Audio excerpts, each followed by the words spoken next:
Halo, sebelumnya Assalamualaikum warahmatullahi wabarakatuh. Nah, gimana kabar kalian? Semoga kalian dalam keadaan sehat walafiat.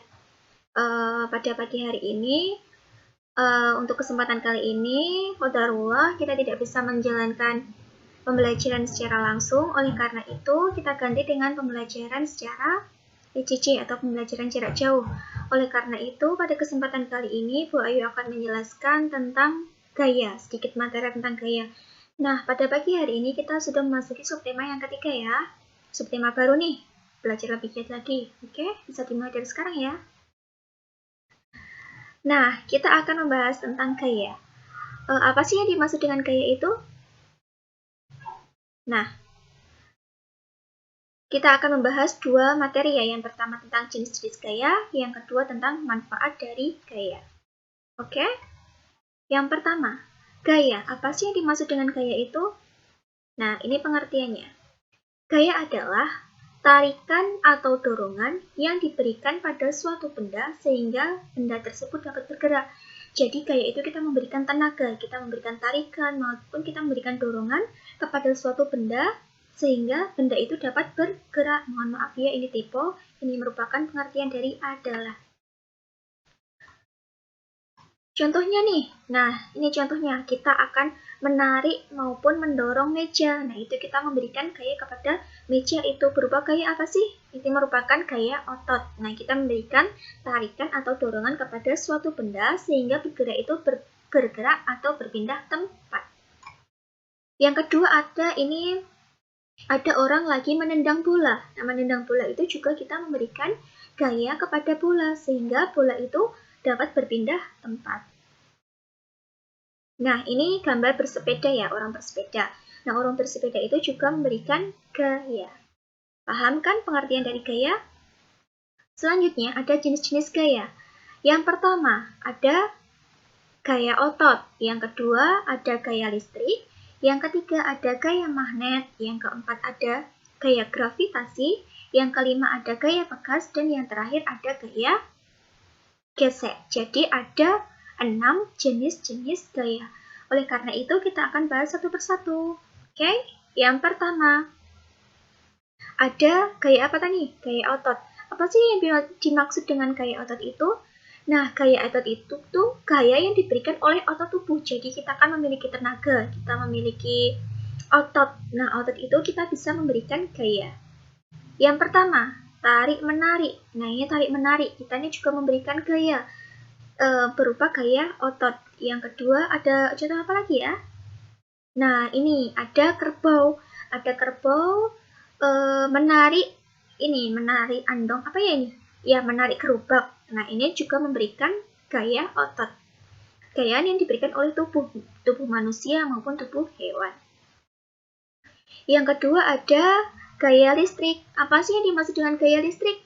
Gaya listrik adalah gaya yang dihasilkan oleh muatan-muatan listrik. Jadi kan ada listrik nih, contohnya. Ini ada listrik statis nih. Ada contoh dari balon, kita gesek-gesekkan ke rambut. Yang kedua, ini bisa berupa penggaris. Penggaris kalian gesek-gesekkan ke rambut kalian. Setelah itu, ini ada serpihan kertas. Kalian taruh penggaris itu di atas serpihan kertasnya, lama-lama kertas ini akan terangkat. Yang ketiga maupun sisir kalian gesek-gesekkan juga, gesek-gesekkan ke rambut. Setelah itu bisa ini serpihan-serpihan kertas ini bisa terangkat. Ini termasuk listrik statis. Kalian bisa coba sendiri di rumah ya. Nah, muatan listrik pada balon, penggaris maupun sisir yang telah digosokkan ke rambut menarik potongan kertas. Kalian bisa coba sendiri di rumah. Yang kedua, ada gaya magnet. Apa sih yang dimaksud dengan gaya magnet itu? Gaya magnet itu adalah gaya yang dihasilkan oleh magnet. Nah, ini ada magnet nih. Nah, ini kan ada magnet, terus menarik besi. Terus, benda yang ditarik oleh magnet disebut magnetis. Yang kedua, benda yang tidak dapat ditarik oleh magnet disebut benda non-magnetis. Paham ya?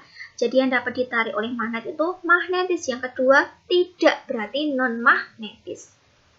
Yang ketiga, ada gaya gravitasi. Nah, gaya gravitasi itu gaya tarik bumi yang menyebabkan benda jatuh ke bawah. Jadi, di bawah itu, di alam di sekitar kita itu ada gaya gravitasi. Sehingga gaya tarik bumi atau disebut dengan gaya gravitasi. Ini contohnya nih, ini ada pohon, terus ada buah yang jatuh. Ini termasuk gaya gravitasi. Benda yang bergerak jatuh karena gaya gravitasi disebut gerak jatuh bebas. Jadi gerak benda yang jatuh ke bawah karena ada gaya gravitasi itu disebut gerak jatuh bebas. Oke, selanjutnya ada gaya pegas. Nah, gaya pegas itu gaya yang dihasilkan oleh kerja benda yang elastis. Bendanya sangat elastis, dapat ditarik. Nah, itu seperti karet ya, seperti karet. Ban itu juga elastis. Ban dalam, bukan ban dalam itu kan juga termasuk benda yang elastis. Nah, ini contohnya nih. Ini ada ketapel. Nah, ini kita bisa tarik, ini termasuk gaya pegas. Gaya pegas timbul karena sifat elastis pada karet, pada benda karet karena benda karet ini termasuk elastis, oleh karena itu ini termasuk gaya pegas. Selanjutnya, ada gaya gesek. Gaya gesek itu gaya yang terjadi ketika dua permukaan benda saling bersentuhan. Jadi dua permukaan benda itu saling bergesekan atau bersentuhan. Nah, ini contohnya ini.